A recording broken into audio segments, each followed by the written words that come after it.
안녕하세요. 사연 읽어주는 남녀입니다. 오늘도 와주셔서 감사드리며 그럼 오늘의 사연 바로 소개해드리겠습니다. 저는 작년에 결혼 생활 11년을 정리하고 이혼을 했습니다. 이혼 전 저는 남편과 두 아이를 키우며 평범한 가정주부로 지내고 있었어요. 7살 아들과 5살 딸, 두 아이를 돌보며 바쁜 일상을 보내고 있었죠. 남편은 늘 성실했고 가정에도 충실한 사람이라고 믿어왔습니다. 그런데 재작년부터 남편의 행동에 이상함을 느끼기 시작했어요. 의심의 시작은 결혼 10주년 때였습니다. 남편이 결혼 10주년을 기념해서 저에게 작은 상자를 건넸죠. 그 상자 안에는 예쁜 반지가 들어있었습니다. 여보, 결혼 10주년 기념해서 준비한 거야. 마음에 들어? 사랑해. 그리고 고마워. 나와 결혼해줘서. 그리고 우리 애들 잘 키워줘서. 고마워. 생각도 못했는데 너무 예쁘다. 당신, 나 감동받았어. 정말 고마워. 그 순간만큼은 행복했습니다. 남편이 여전히 절 생각하고 있다는 기분이 들어서요. 그런데 며칠 뒤 남편의 서류 가방에서 저는 제가 받은 반지와 똑같은 반지를 발견하게 되었습니다. 저는 순간적으로 멈칫했죠. 반지가 왜 2개나 있는 걸까? 잘못 산 걸까 싶었지만 남편은 평소 꼼꼼하고 실수하지 않는 사람이었습니다. 그런 그가 실수로 똑같은 반지를 2개씩 살 사람은 절대 아니었어요. 그때부터 제 머릿속에서 지워지지 않는 의심이 시작됐습니다.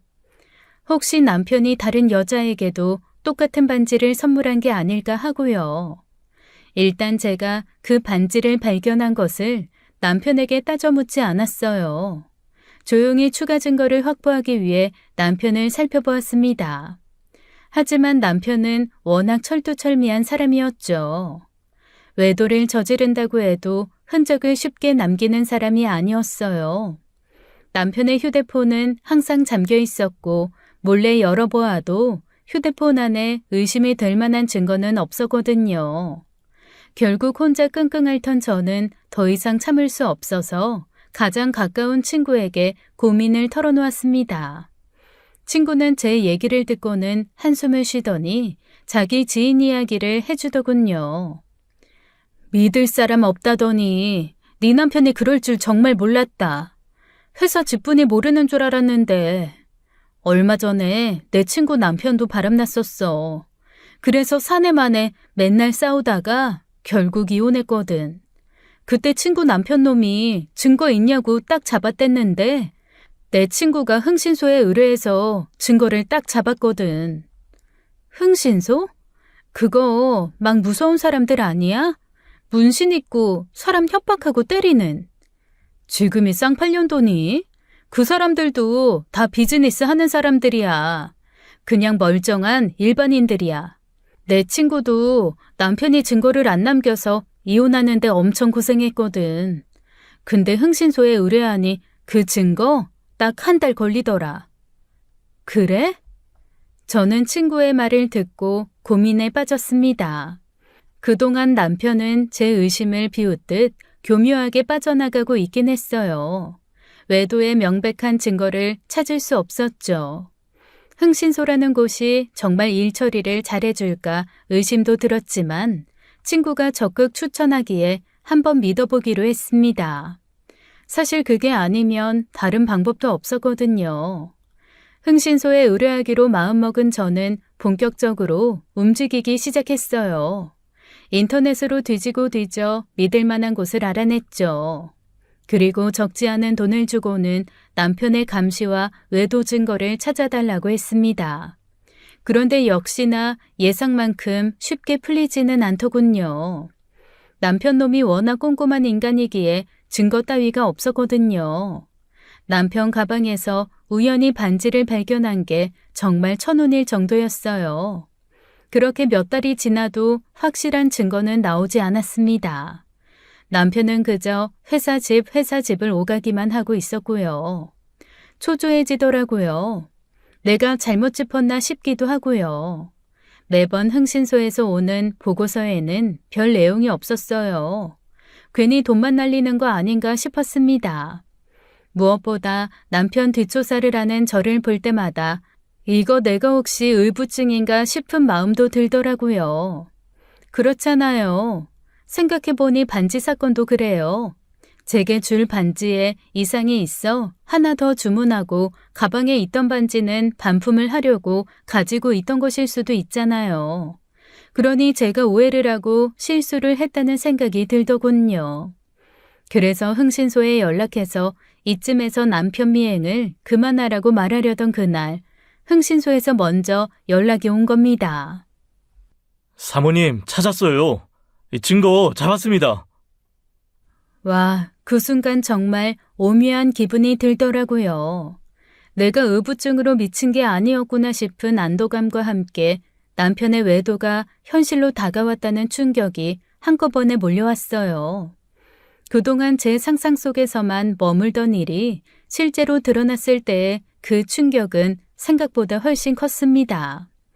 흥신소에서 보내온 증거는 남편이 내연녀와 함께 호텔에서 만나는 사진이었어요.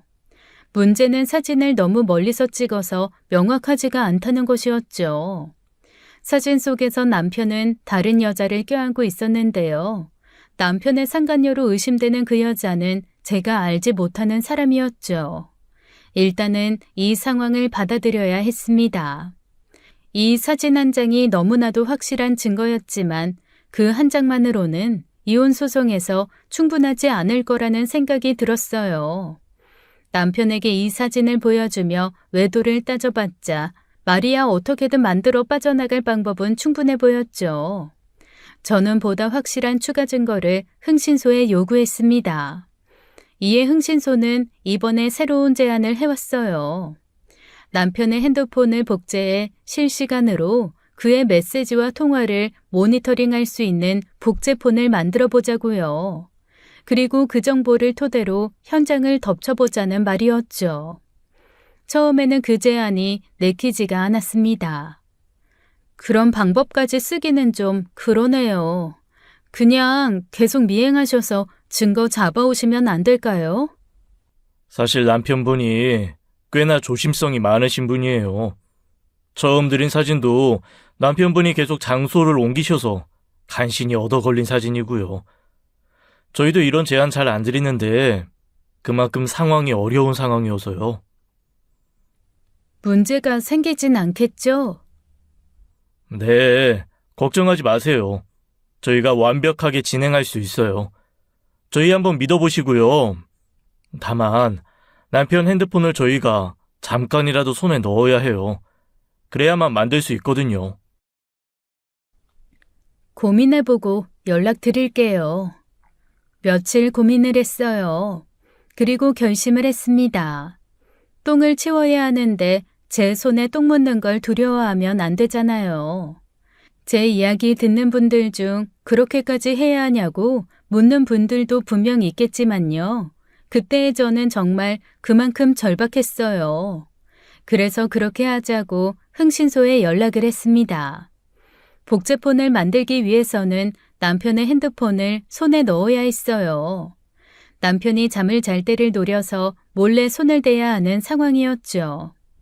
저는 그때부터 남편을 주의 깊게 살피기 시작했어요. 틈만 나면 기회를 엿보았죠. 하지만 남편 놈은 징하게 조심스럽더군요. 잠을 잘 때도 핸드폰 줄을 팔목에 감고 잠이 들어서 도저히 폰을 뺏을 수가 없었어요. 그래서 기회가 좀처럼 생기지 않았죠. 전전긍긍하던 어느 날 밤 마침내 기회가 찾아왔습니다. 남편이 술에 잔뜩 취한 채 집에 들어온 날이었어요. 남편에게서 술 냄새가 진동했고 회사 직원 등에 엎여서 집에 오더군요. 결혼 생활 중 이런 날은 정말 처음이었어요. 정말 하늘이 도왔다 싶었습니다. 남편이 술에 취해 완전히 잠들었다는 걸 확인하고 바로 흥신소에 연락을 했어요. 제 연락을 기다리던 흥신소 담당자가 20분 안에 도착할 수 있다고 하더군요. 그때 제 심장은 긴장감에 쿵쾅거리기 시작했습니다. 제발 아침까지 남편이 죽은 듯 자길 바라며 흥신소 직원이 오기를 기다렸죠. 얼마 후 흥신소 직원이 집 앞에 도착했습니다. 저는 손에 넣은 남편 핸드폰을 흥신소 직원에게 넘겼어요. 근데 남편 폰에 비번이 걸려 있어요. 당연하죠. 그 정도는 걱정하지 마세요. 저희 프로입니다. 차 안에서 복제 작업 진행할 거예요. 오래 걸리지 않을 거고요. 직원은 남편의 핸드폰을 받아들고 자신의 차로 돌아갔습니다. 그 짧은 시간 동안 저는 조마조마한 마음으로 기다리고 있었고요.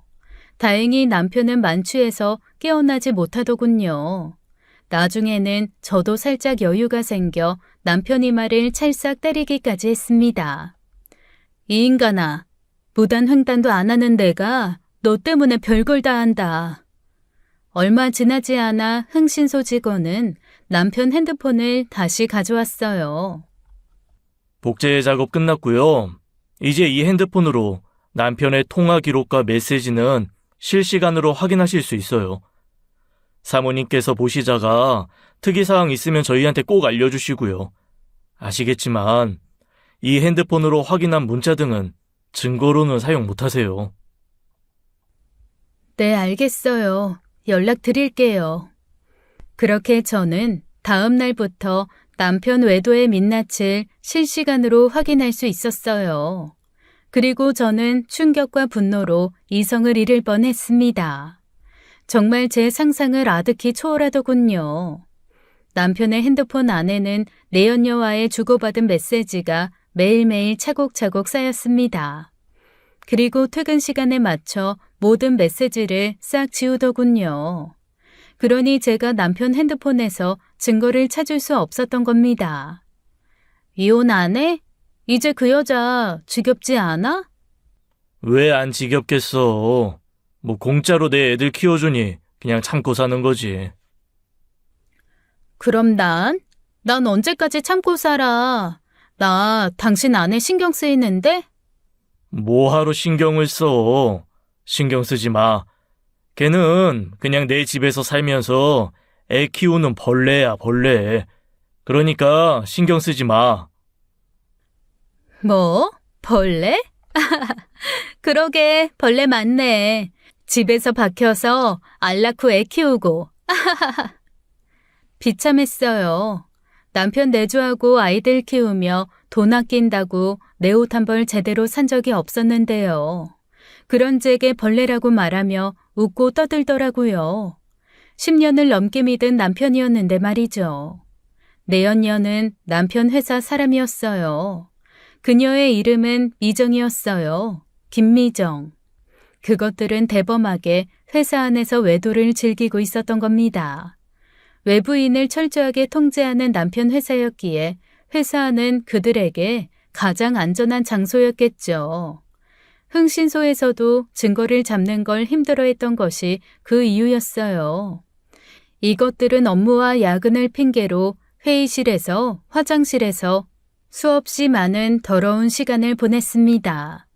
저는 복제폰을 통해 남편 외도에 관한 많은 것들을 알아낼 수 있었어요. 그동안 남편이 출장을 간다며 떠났던 여러 날, 사실은 내연녀 미정과 함께 호텔에서 시간을 보낸 것이었음을 알게 됐죠. 그날 밤 남편은 내연녀와 외부 약속을 잡더군요. 저는 그것들이 만나기로 약속한 장소와 시간을 흥신소에 알렸습니다. 이 모든 것을 덮어두고 조용히 살 생각은 없었어요. 이제 제가 해야 할 일은 명백했죠. 이혼을 준비해야 했습니다. 그것도 아주 시끄럽고 요란하게요. 착하게 살아온 결과가 이 모양이라니.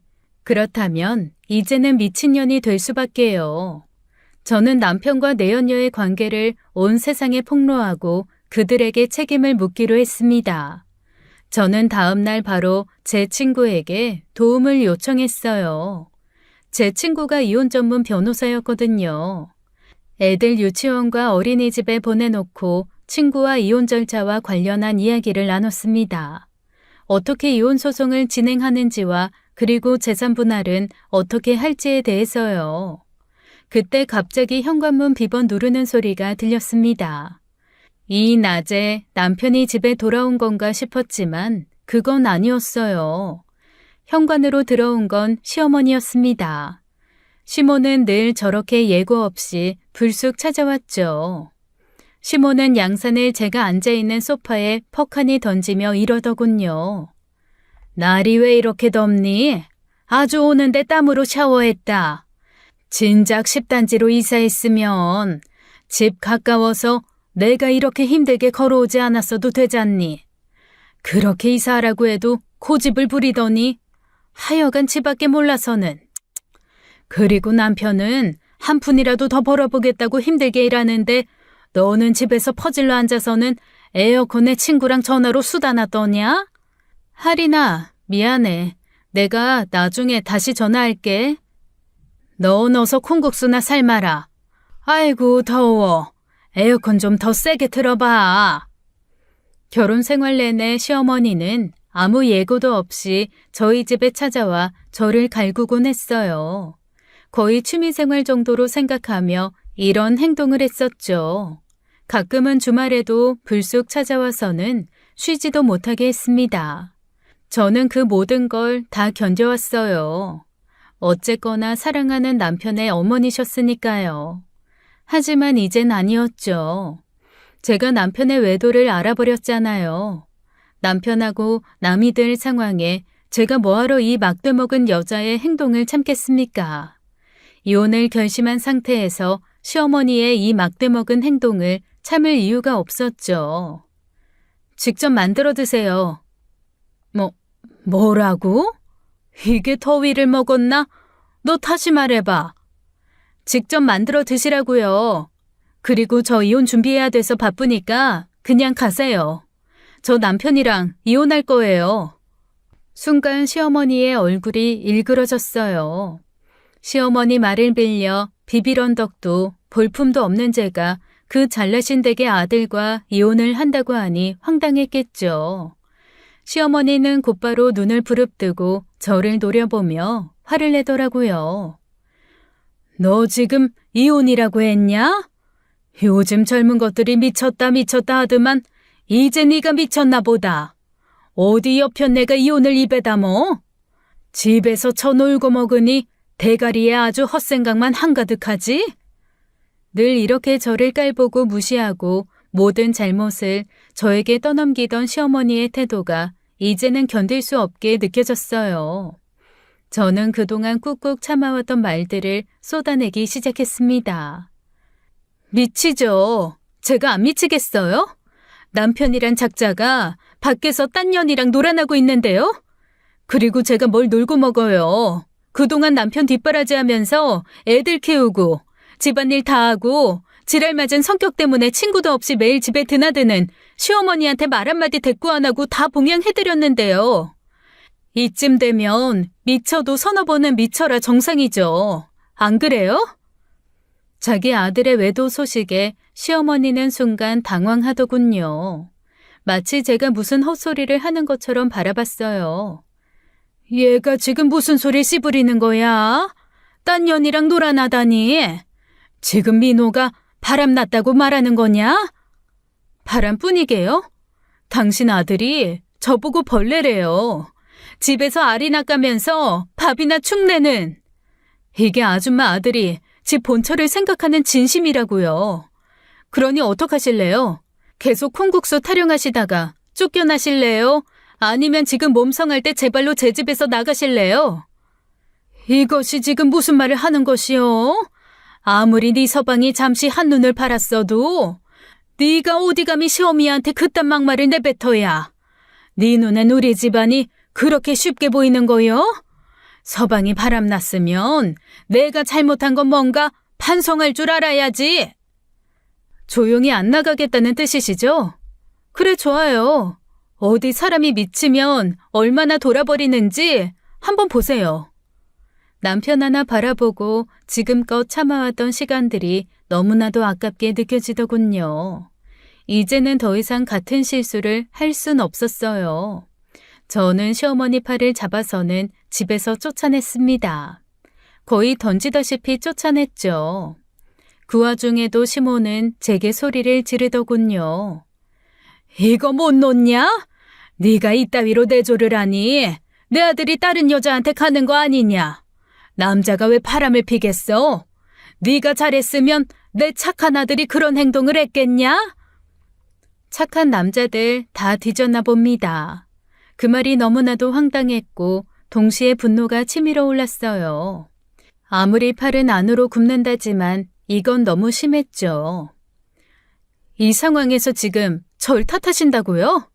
집에 가시는 길에 병원이나 가보세요. 치매 걸리신 게 분명하니까. 누가 잘못했는지 제가 다 물어볼게요. 남편 회사에도 주변 지인들한테도 그리고 아줌마 형제들한테도요. 어디 그때도 내 착한 아들 거리면서 제 탓해보세요. 그리고는 집에서 나가지 않으려고 발버둥 치는 시모를 현관 밖으로 내보냈습니다. 화가 나 부들부들 떠는 시어머니를 뒤로하고 문을 쾅 닫아버렸죠. 그날 밤늦게 남편이 집으로 들어왔어요. 남편은 저를 보고 무심한 얼굴로 말하더군요. 엄마 쫓아냈다며? 오늘 전화 와서는 한참 한탄하시더라. 시모가 집에서 쫓겨나고는 당연히 남편에게 다 말했겠죠. 그래도 저를 보며 미안하다로 이야기를 시작할 줄 알았어요. 하지만 남편에게는 그 정도의 양심도 없더군요. 그 말만 하시디? 다른 말도 하긴 했지. 네가 미쳐서 헛소리 한다고.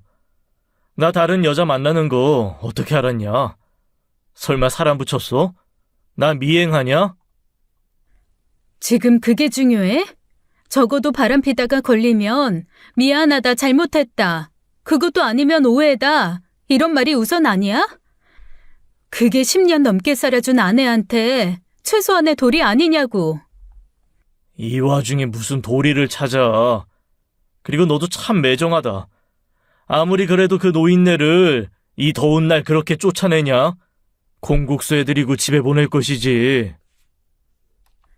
네 엄마 몸성이 보내드린 것만으로도 고맙게 여겨.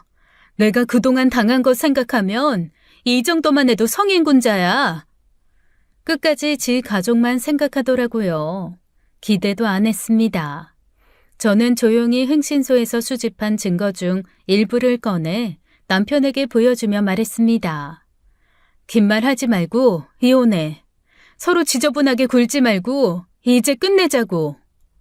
남편은 잠시 제 손에 있는 서류를 본 듯하더니 태연한 표정으로 대꾸했어요.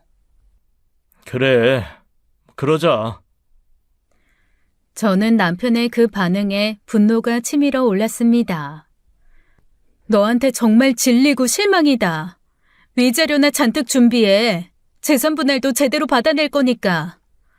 그러자 남편은 피식 웃으며 정말 말도 안 되는 말을 하더군요. 내가 돈이 어디 있어서 위자료를 주고 재산을 분할하니? 나 돈 없어.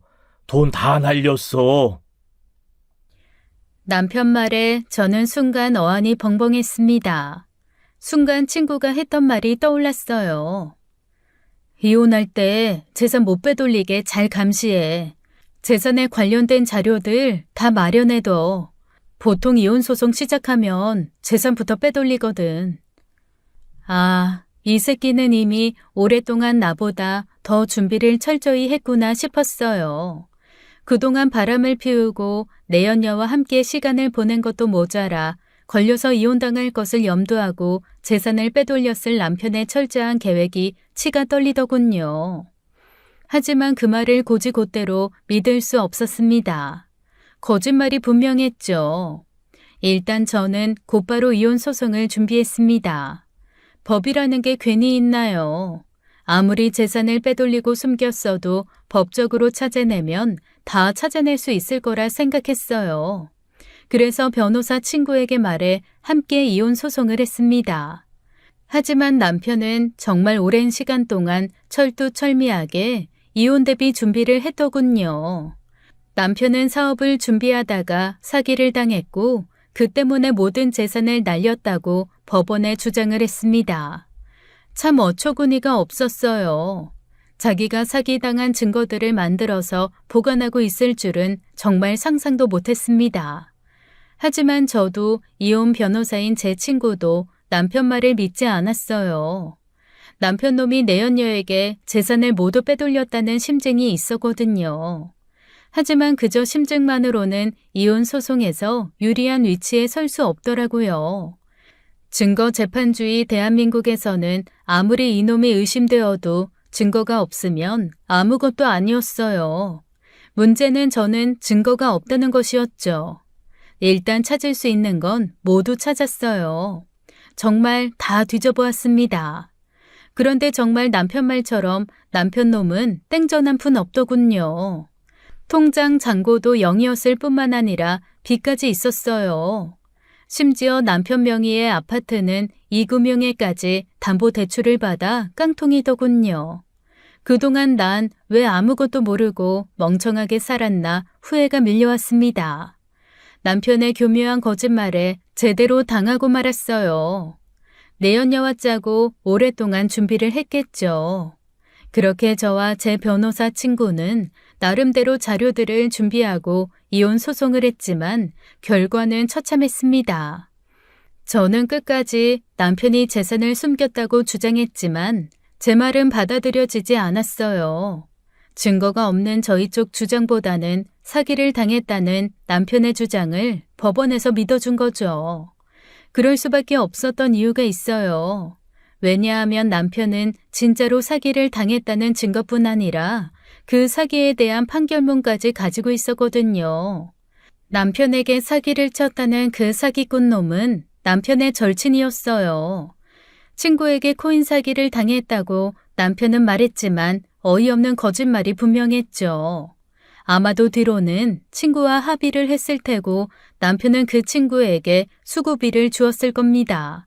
법원에서는 합의를 했고 초범인이 그 사기꾼 남편 친구에게 집행유예를 주었고요. 정말 제가 할 수 있는 건 아무것도 없었습니다. 결국 저는 재산 분할해서 완전히 빈손으로 이혼하고 말했어요. 모든 것이 무너져 내린 듯한 기분이었습니다. 저는 그날 밤 집에 혼자 앉아 상황을 돌아봤어요. 열받는다고 소리치고 때를 써봤자 변하는 게 뭐가 있나요? 그러니 속에서 치밀어 오르는 분노를 차갑게 식히며 냉정을 찾았죠. 제가 이 상황을 뒤집을 방법을 궁리하며 저는 복수를 결심했습니다. 일단 남편이 내연녀에게 모든 재산을 넘겼다는 심증은 있었지만 증거가 없었어요. 그럼 증거만 찾으면 되잖아요. 그래서 흥신소에 다시 의뢰하기 시작했어요. 이번에는 좀 더 깊이 파헤쳐 남편과 내연녀의 관계에 대한 모든 것을 알아내달라고 했습니다. 흥신소는 다시 남편과 남편의 내연녀를 추적하기 시작했어요. 그리고 몇 달이 지나 저는 생각지도 못한 소식을 듣게 되었습니다.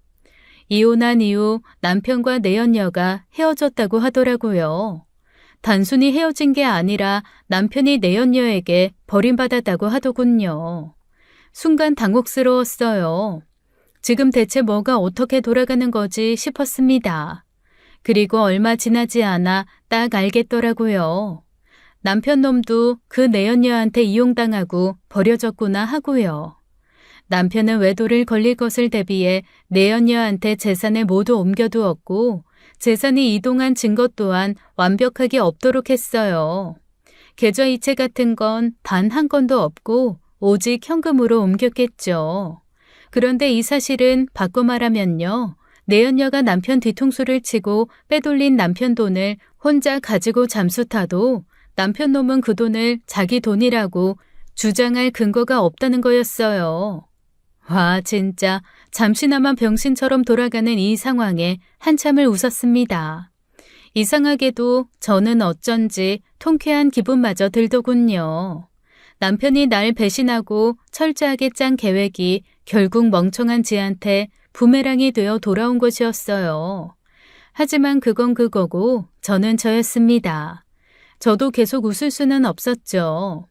어쨌거나 저도 제가 받아야 할 재산을 한 푼도 못 받고 이혼당한 건 변함없는 사실이었으니까요.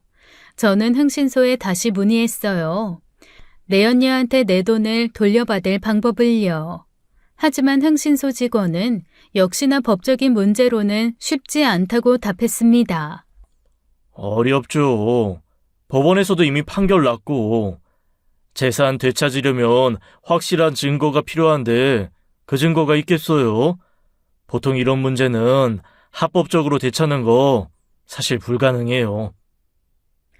합법적으로요? 그럼 비합법적인 방법은 있다는 말인가요? 당연히 그런 방법은 많죠. 뭐 찾아가서 협박을 하든가 때리든가. 왜 그런 방법들이요? 뭐 아시잖아요. 그런데 저희는 그런 일까지는 하지 않습니다. 정 원하시면 떼인 돈 찾아드립니다. 뭐 이런 사람들 연결은 해드릴 수 있지만, 사모님, 그렇게까지는 하지 마세요. 어차피 이런 사람들 쓰면 수수료 명목으로 받은 돈 대부분 다 가져가요. 저는 그날 밤 혼자 깊은 생각을 하기 시작했어요. 나는 이미 모든 것을 잃었는데 남편도 잃고 돈도 잃고 아무것도 모르는 내 자식들의 미래까지 뺏기고 처참히 밟힌 거잖아요. 상간녀 그녀는 그 모든 것을 빼앗아 가서는 그걸로 지 인생 꽃길만 걸을 생각을 하니 분해서 잠도 안 오더라고요. 절대 그럴 수 없었습니다. 그때 문득 이런 생각이 들었어요. 눈에는 눈, 이에는 이. 어쩌면 당연한 게 아닐까요? 결국 제 인생이 이렇게 박살난 것도 상간녀 때문이잖아요. 저는 그렇게 상간녀를 물어버리기로 결심했습니다. 당한 만큼만 돌려주자. 더도 말고 덜도 말고. 저는 남편의 상간녀 김미정을 직접 찾아가기로 결심했습니다. 며칠 뒤 단단히 준비한 저는 아침 일찍 김미정이 다니고 있는 회사로 찾아갔어요. 그리고 회사 입구에서 김미정이 출근을 하기를 기다렸죠. 출근하던 내연녀 미정은 저를 알아보고는 불쾌한 얼굴로 저를 맞이하더군요. 뭐야? 왜 아침부터 재수없게 여기를 찾아와? 왜? 뭐 1인 시위라도 하시게? 너도 인생 참 복잡하게 산다. 하긴 그러니 병신같이 지 남편 뺏기지. 시위하고 싶으면 해. 나 어차피 지갑 두둑해져서 이 회사에 미련 없어. 계약직이라 기간도 얼마 안 남았고. 남편 상간녀는 저를 보자마자 제 전투욕을 자극시키더군요. 그래 어디 둘 중 한 명 죽을 때까지 끝까지 가보자 싶었어요. 저는 차분하게 말을 꺼냈습니다. 내 전 남편이 빼돌린 돈, 그 돈 중에 절반은 내 돈이야. 좋게 말할 때 그 돈 돌려줘. 하지만 미정은 콧방귀를 뀌며 저를 비웃었습니다. 내가 네 남편 돈을 왜 빼돌려? 그런 돈 없으니까 걔 헛소리 하지 말고 집에 가서 네 애들이나 보세요. 생각보다 더 못된 년이더라고요. 하긴 저렇게 뻔뻔하니 상간녀겠죠. 저를 보며 비웃는 미정을 향해 저는 똑바로 바라보며 선전포고를 했어요. 마지막으로 경고할게. 나중에 울면서 후회하지 말고 좋게 돈 돌려줘. 안 그러면 내가 널 가만두지 않을 거야. 하지만 제가 우스웠나 봅니다. 내연녀 미정은 제 말에 배꼽을 잡으며 웃더군요. 너 영화 찍니? 널 가만두지 않을 거다. 아, 배쨘다. 덕분에 아침부터 잘 웃었다, 병신아. 그리고는 여전히 저를 비웃으며 회사로 돌아가려고 하더군요. 저는 그런 미정을 붙잡고 말했어요. 내 돈 내놓으라고. 하지만 내연녀 미정은 제 팔을 뿌리치며 뭐라고 중얼거리더라고요. 입모양을 보니 제 욕이었어요. 순간 저는 그녀 뺨을 한 대 날려버렸습니다. 그리고 숨을 들이쉬며 크게 외쳤죠. 미정아! 그렇게 어렸을 때부터 몸 팔아서 공부하더니 대기업까지 들어갔네? 대단하다. 그 말에 바쁘게 출근을 하던 주변 사람들이 일제히 고개를 돌려 저희를 바라봤어요. 내연녀 미정은 순간 얼굴이 새파랗게 질리더군요. 제가 그 사실을 어떻게 알아냈는지 겁나 궁금했겠죠. 저도 큰돈 좀 썼어요. 그만큼 이 여자를 박살내버리고 싶었거든요.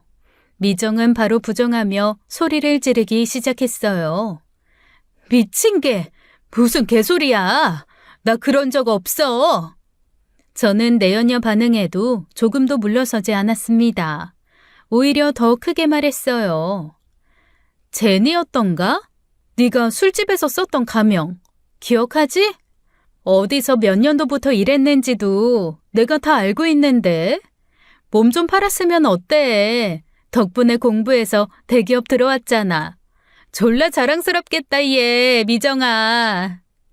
내연녀 미정은 급하게 저를 끌고 건물 골목으로 데리고 가더군요.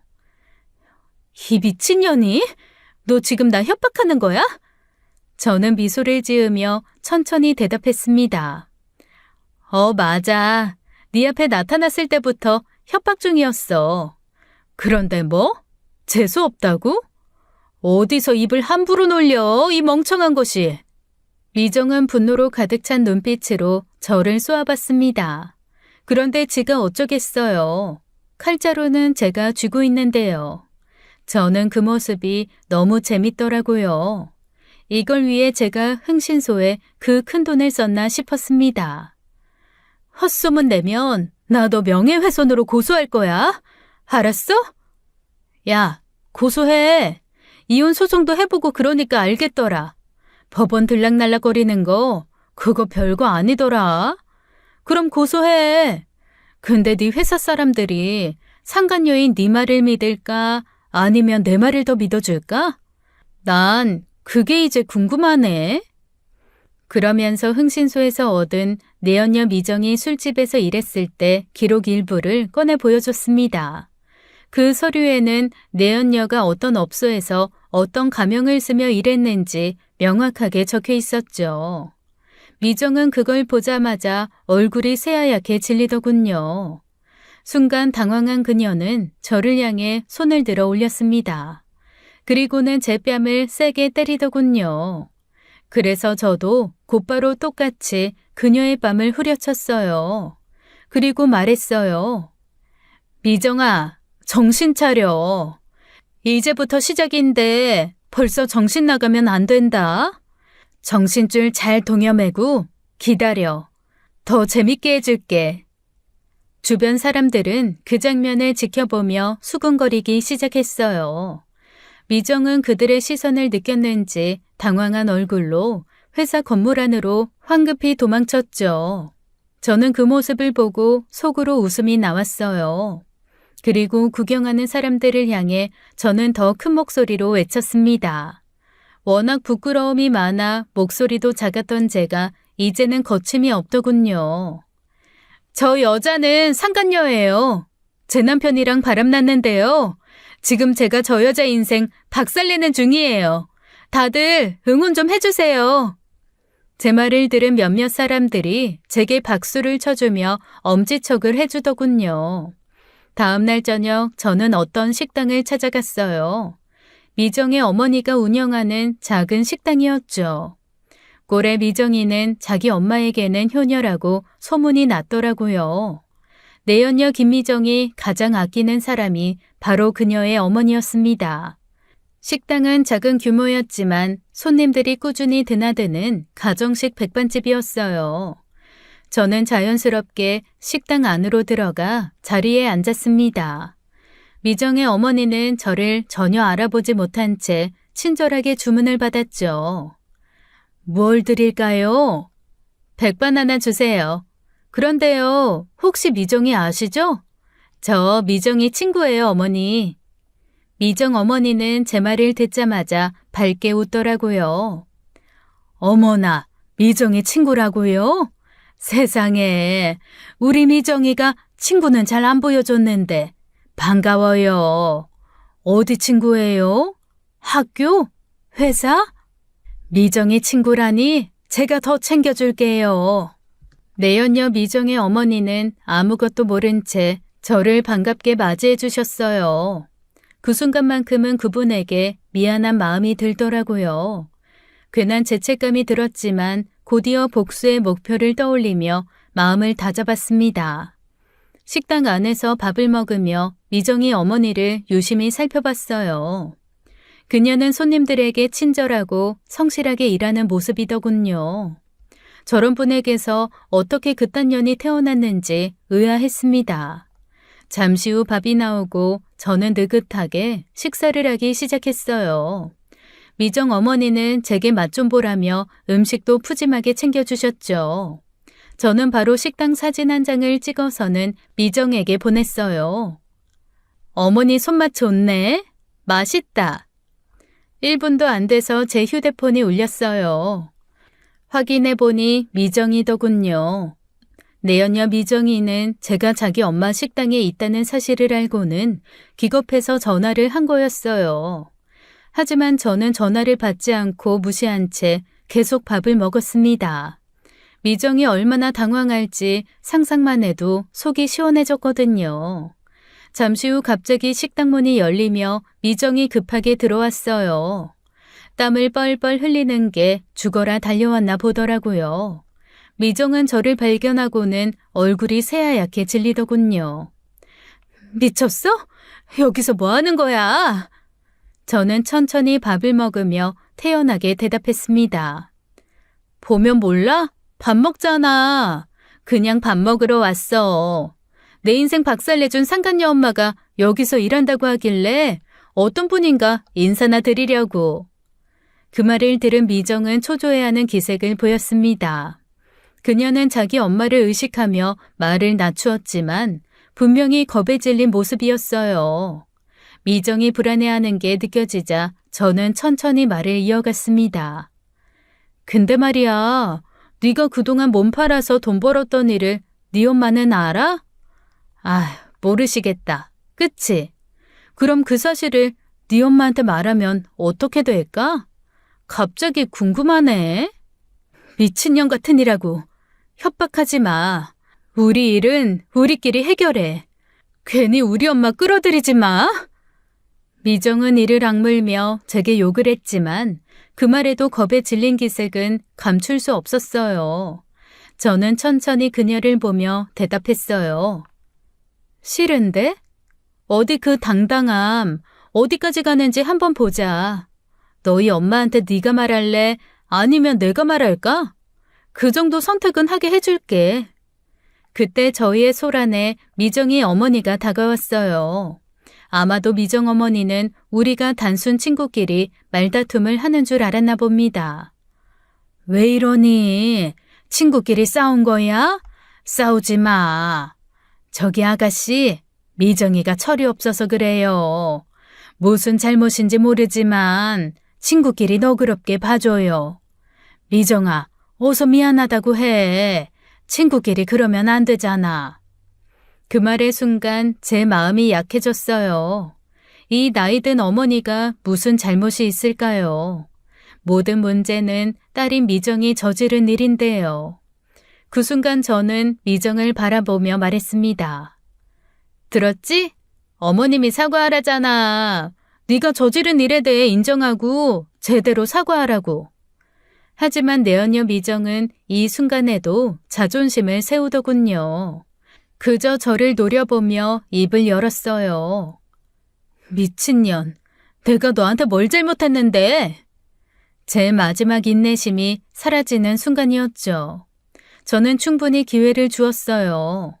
결국 저는 미정의 노모를 바라보며 말했습니다. 어머님, 제가 드릴 말씀이 있어요. 미정이 제 남편과 바람을 피웠어요.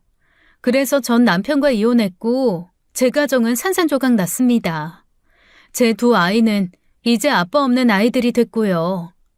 그런데 이렇게 뻔뻔하게 구네요. 그 말을 듣는 순간 미정의 어머니는 한동안 말을 잇지 못하고 그 자리에 멍하니 서 있었습니다. 그리고 곧 얼굴이 하얗게 질리더니 그대로 쓰러졌어요. 미정은 자기 엄마를 붙잡으며 제게 소리를 질렀습니다. 악마 같은 년, 독사 같은 년, 너 미쳤어? 우리끼리 일인데 어떻게 가족한테 이럴 수 있어? 우리 엄마 잘못되면 나 가만히 안 있어? 이 모든 일이 왜 벌어졌는지 잘 생각해봐. 네가 저지른 일들이 낳은 결과야. 그리고 미정아, 아직 안 끝났어. 네 인생 박살나는 거 이제 시작일 뿐이라고. 그 말을 남기고 저는 뒤도 돌아보지 않고 식당을 나왔습니다. 식당을 떠나는 제 뒤에서 미정은 계속 욕을 퍼부으며 울부짖더군요. 마음이 찢어지고 고통스럽겠죠. 하지만 저도 그랬어요. 이제 내 남편의 상간녀가 이 모든 고통을 받아들여야 할 차례였습니다. 며칠 후 저는 미정에게 마지막 복수를 준비했어요. 그녀가 얼마나 비참해질 수 있는지 보여주기로 했죠. 저는 미정의 딸이 다니는 초등학교로 향했습니다. 사실 미정은 이혼한 여자였고 그녀에게는 초등학교 2학년 딸이 있다는 사실을 알고 있었어요. 학교 앞에서 기다리다 보니 초등학교 2학년인 미정의 딸이 학교를 나서는 모습이 보였습니다. 저는 그 아이에게 다가가 웃으며 인사를 건넸어요. 안녕? 난 엄마 친구야. 수진이 이모라고 해. 아이의 얼굴에는 낯선 사람에 대한 경계심이 서려 있었어요. 저는 친절하게 말을 걸며 떡볶이를 사주겠다고 했습니다. 그리고 학교 옆 분식집에 아이를 데리고 가 떡볶이를 사주었죠. 그때 아이의 전화기가 울리더군요. 학교 시간이 지나도 아이가 집에 오지 않자 미정이 전화를 한 것이었습니다. 엄마야? 이모가 받아볼게. 저는 아이에게서 핸드폰을 받아 전화를 받았습니다. 제 목소리를 들은 내연녀 미정은 바로 소리를 지르더군요. 너 치사하게 딸까지 걸고 넘어져서 지금 나 협박하는 거야? 애가 무슨 잘못이 있다고 그래? 걔한테 입도 뻥끗하지 마. 저는 차분하게 대답했습니다. 엄마가 상간녀라는 사실 얘도 알아야 되지 않을까? 제 말에 미정은 순간적으로 말을 잇지 못하고 침묵했습니다. 그녀는 점점 더 떨리는 목소리로 대답했어요. 애는 가만히 두라고. 제발 애한테는 그러지 마. 애가 대체 무슨 죄가 있겠어. 화풀이하고 싶으면 나한테 해. 와서 내 머리채를 잡던 뺨을 때리던 하라고. 애는 아무 잘못 없잖아. 제발 말하지 말아주세요. 그 말을 듣는 순간 저는 소리를 지르고 말았어요. 그럼 우리 애들은? 너 때문에 아빠도 잃고 반지하방으로 쫓겨난 내 애들은 무슨 죄인데? 네가 저지른 일 때문에 내 가족은 산산조각 나버렸는데 대체 내 새끼들은 너한테 무슨 잘못을 한 건데? 잘 들어 미정아. 다른 사람 인생 박살내고 지옥에 떨어뜨릴 생각이었으면 너도 네 인생 박살나고 지옥에 떨어질 각오 정도는 해야 하는 거야. 알아들어? 제 말에 미정은 그제야 조용해졌습니다. 그녀는 더 이상 대꾸하지 못한 채 침묵 속에 울음을 터뜨리더군요. 미안해요. 정말 미안해요. 내가 정말 잘못했어요. 죽을 죄를 지었어요. 제발 용서해 주세요. 그녀는 간절하게 사죄하며 용서를 빌었지만 제게 더 이상 아무런 의미도 없었습니다. 제가 이 여자와 남편에게 받은 상처와 배신은 단순한 사과로 해결될 문제가 아니니까요. 저는 냉정하게 말했습니다. 용서받고 싶으면 교회를 나가서 신에게 용서 빌어. 난 널 용서해 줄 생각 없으니까. 그 말을 듣는 순간 미정은 다시 울음을 터뜨렸어요. 저는 전화를 끊고는 미정의 아이를 집으로 돌려보냈습니다. 사실 아이에게까지 해코지할 생각은 없었어요. 그래서 지 엄마에 대한 이야기는 차마 하지 못하고 돌려보냈죠. 그저 너는 잘하면서 남의 것에는 절대 손대지 말라고 작은 것도 절대 남의 것을 탐하지 말라는 말만 해주었습니다. 그날 저녁 미정에게 연락이 왔어요. 만나자고 하더군요. 미정은 이제 더 이상 버틸 힘이 없었나 봅니다. 저와의 싸움에서 완전히 무너진 미정은 저를 보자마자 죄인처럼 고개를 숙이고 울먹이더군요. 미안해요. 돈 돌려줄게요. 제발 제 딸에게는 비밀로 해주세요. 그녀의 목소리에는 간절함과 절박함이 가득했어요. 그러나 저는 그 말에 고개를 저었습니다. 이제는 그깟 돈이 문제가 아니었어요. 이미 저는 상처를 받았고 그 상처는 치유가 안 될 테니까요. 이제 그깟 돈 필요 없어. 내가 원하는 건 이제 딱 하나야. 너도 네 인생 지옥에 떨어져 평생 맘고생하고 후회 속에 사는 거. 그 말에 미정은 완전히 주저앉더니 저를 향해 무릎을 꿇고 빌기 시작했어요. 그녀의 얼굴은 눈물로 범벅이 되었고 숨을 쉴 수 없을 정도로 흐느끼고 있었습니다. 제발 용서해 주세요. 제가 잘못했습니다. 다 내 잘못이야. 정말 죽을 만큼 후회하고 있다고요. 이 여자의 눈물 섞인 간청에도 저는 그 어떤 동정심도 느낄 수 없었어요. 저와 제 가족에게 한 짓을 생각하면 이 여자의 사과는 너무나 가볍게 느껴졌죠. 네가 용서를 바란다면 먼저 내 건 돌려줘야지. 내 전남편이 빼돌린 돈 중에서 내가 받아야 할 내 몫의 재산 돌려놔. 미정은 제 말에 망설임 없이 고개를 끄덕이더군요. 그녀는 눈물을 닦으며 말했습니다. 알겠어. 돈 다 줄게. 내일 바로 준비할게. 그리고 나머지 돈도 네가 쓸 생각하지 마. 보육원 같은 기부단체에 모두 기부해. 당연히 그럴게. 나도 이제 그 돈 보기만 해도 지긋지긋해. 정말이야. 그리고 평생 참여하면서 살아. 보육원 같은 곳 봉사 다니면서 네 잘못 반성하면서 살라고. 알았어? 내가 평생을 계속 지켜볼 거야. 만약 또 허튼 짓 하면서 사는 거 보이면 그때는 네 비밀, 네 자식한테 다 말할 거야. 10년이 지나고 20년이 지나도 네가 가장 행복하게 살아갈 때 내가 갑자기 네 앞에 나타날 거야. 네 딸 결혼식 날이 될 수도 있고 첫 아이를 낳았을 때일 수도 있고 그때 네 딸은 알게 되겠지. 자신의 엄마가 어떤 여자였는지. 알겠어? 제 말에 미정은 무릎을 꿇고는 한참을 울며 알겠다는 말을 되풀이했어요. 머리채를 잡지도 않았고 뺨을 때리지도 않고 저는 제 복수를 마무리 지었습니다. 다음 날 미정은 약속을 지켰어요. 전 남편과 함께 빼돌렸던 돈 중에서 제가 받아야 할 몫을 제게 돌려주었습니다. 그 돈을 받은 순간 저는 모든 것을 되찾았다는 생각이 들었어요. 물론 돈이 전부는 아니었지만 적어도 법적으로 제가 받을 수 있는 보상은 이걸로 마무리되었죠. 그 돈으로 저는 경제적으로도 어느 정도 안정을 찾을 수 있었고요. 미정은 저와 약속한 것처럼 남은 돈은 모두 보육원에 기부도 했더군요. 이후 미정은 계약이 종료된 회사를 그만두었습니다. 그리고 자기 엄마 식당에서 일을 도우며 살고 있더군요. 그리고 일주일에 한두 번씩 시설에 가서 봉사활동을 하는 것도 확인했습니다. 그렇게 미정은 자신의 행동에 대한 대가를 치르며 앞으로도 살아가겠죠. 혹시나 제가 나타나 자신의 자식에게 모든 비밀을 말할까 걱정을 안고 살면서요. 저는 이렇게 씁쓸한 복수를 종료했어요. 원래 복수라는 게 통쾌함만이 남는 게 아니잖아요. 그만큼 저도 악인이 되어야 할 수 있는 게 복수니까요. 하지만 후회는 없습니다.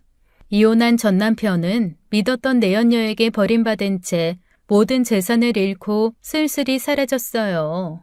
그가 어디서 무엇을 하고 있을지 궁금하지도 않았습니다. 제 삶에서 더 이상 그의 자리는 없었으니까요. 하지만 의도하지 않게 어느 날 전 남편의 소식이 들려오더군요. 부고 소식이었어요. 전 재산을 다 잃고 직장까지 잃은 전 남편은 지방의 작은 회사를 다니다가 암이 발병되어 석 달 만에 사망했다고 하더군요. 내연녀에게 호되게 사기당하고 나서 스트레스가 매우 컸었나 봐요. 참 비참하고 씁쓸한 말로더군요. 남편의 장례식장에 찾아갔어요. 전 시부모님이 저를 보더니 놀라더군요. 전 남편의 영정을 보다가 저도 모르게 소리를 질렀습니다. 10년 넘게 당신만 바라보던 아내 버리고 자식들까지 다 버리고 바람나서 상간녀한테 재산까지 다 가져다 바치더니 결국 네 꼴이 이 모양이니? 결국 네 인생 결말이 이거였냐고. 진짜 네 마지막 길이 얼마나 웃긴지 모르겠다. 그렇게 말하고는 장례식장을 나와버렸습니다. 이제 남은 건 저와 제 아이들 뿐이었어요. 저는 그동안 저를 짓눌렀던 배신감에서 벗어나기 시작했습니다. 더 이상 과거의 상처에 얽매이지 않고 오로지 저 자신과 아이들의 행복을 위해 살아가기로 결심했어요. 그동안의 고통스러운 삶을 뒤로하고 저는 새로운 인생을 향해 나아가 보려고요. 복수가 제 삶의 전부였던 시간들을 마무리하며 이제는 제 자신을 위한 삶을 살기로 다짐했습니다. 지금까지 사연 읽어주는 남녀였습니다. 끝까지 시청해주신 여러분 감사드리며 저희는 다음 사연으로 돌아올게요. 감사합니다.